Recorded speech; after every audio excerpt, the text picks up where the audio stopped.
L'ottenimento della cittadinanza italiana ha significato per Abdellah Dabi lo sfratto dalla casa pubblica di proprietà del comune di Venezia in cui viveva a Favaro assieme alla moglie e a 3 figli. Originario del Marocco, dipendente della Speedline, Abdellah non ha fatto in tempo a diventare italiano che già si è scontrato con le contraddizioni della nostra burocrazia, lui e la sua famiglia.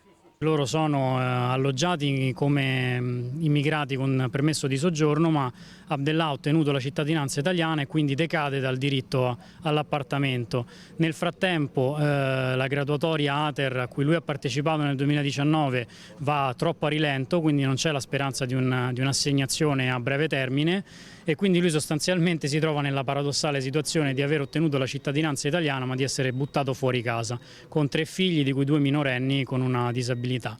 I servizi sociali hanno proposto come sistemazione transitoria un campeggio di Marghera, distantissimo quindi dalla scuola che frequentano i suoi figli. L'alternativa però sarebbe stata una denuncia per occupazione e la perdita del posto nella graduatoria ATER. Peraltro, nello stesso stabile da cui è stato sfrattato a Favaro, a detta dei condomini, ci sono 3 alloggi sfitti più altri nei palazzi vicini. E pensava di avercela fatta quando ha raggiunto anche la cittadinanza italiana, aveva un lavoro, aveva tutto. Pensavo che ho fatto la cittadinanza, sono contento, sono orgoglioso che sono diventato cittadino italiano. E come lo vede il suo futuro adesso? Non tanto bene, perché rischio anche a perdere lavoro, perché vado al campeggio, devo seguire i miei figli perché è troppo lontano dove il campeggio, da scuola.